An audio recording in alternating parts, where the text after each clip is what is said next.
فوزي البنزرتي يعود من جديد إلى النادي الإفريقي، ولكن هل هذا هو الوقت المناسب؟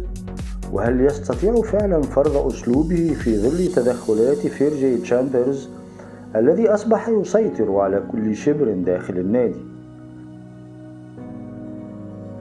فوزي البنزرتي مدرب كبير خبير ومحنك، سبق له التتويج بالبطولة سنة 1990 مع النادي الإفريقي، ويعرف تماما خصوصيات الفريق وجماهيره وتاريخه، لكن عودته هذه المرة تأتي في سياق مختلف تماما. البنزرتي ليس مجرد مدرب، بل قائد ميداني حقيقي. هو مدرب يعرف بكونه لا يقبل أي تدخل في عمله الفني، ويصر دائما على السيطرة الكاملة على كل التفاصيل التقنية والتكتيكية.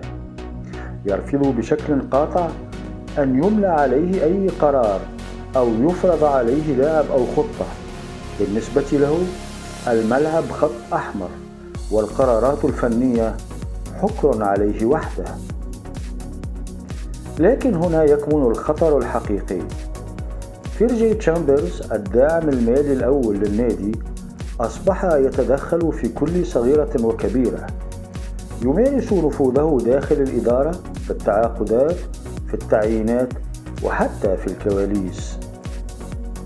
رجل مزاجي يتغير رأيه بين عشية وضحاها، ولا يتردد في سحب دعمه المالي متى رأى ذلك مناسبا له فقط.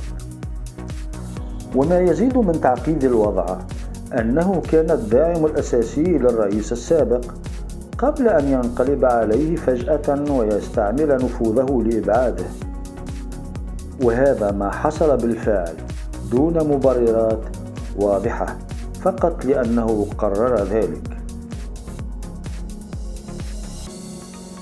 كيف يمكن لمدرب مثل البنزرتي الذي لا يقبل أي تدخل في قراراته أن يعمل مع شخصية مثل تشامبرز؟ الجواب بصعوبة بالغة. فالتقاطع بين شخصية ترفض السيطرة وأخرى تريد فرض السيطرة المطلقة هو وصفة جاهزة للصدام. هنا نحن أمام سيناريوهان اثنان لا ثالث لهما. السيناريو الأول الإيجابي: إذا التزم تشامبرز بدوره كداعم مالي فقط وترك المجال للبنزرتي للعمل بحرية، فقد نرى انسجاما نادرا يجمع بين المال والخبرة.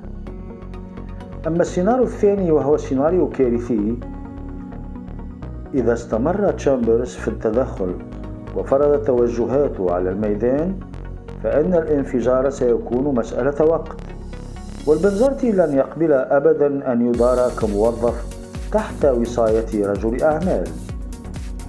نجاح البنزرتي مرتبط بشرط واحد أساسي: أن يترك له القرار الفني دون تدخل. لكن في ظل شخصية تشامبرز المتقلبة وتاريخه في تصفية من لا يعجبه، فإن المخاطر كبيرة جدا. قد تكون هذه المغامرة الأخيرة للبنزرتي مع الإفريقي، إما أن تنجح هذه المغامرة ويسترجع الإفريقي هيبته ومجده، أو تنفجر الخلافات وتعيد الفريق إلى مربع الفوضى وتنتهي بصدام قد يهز استقرار الفريق من جديد. هل تعتقد أن البنزرتي قادر على فرض شخصيته؟ وهل تشامبرز سيواصل في دعم النادي أم يغير رأيه فجأة؟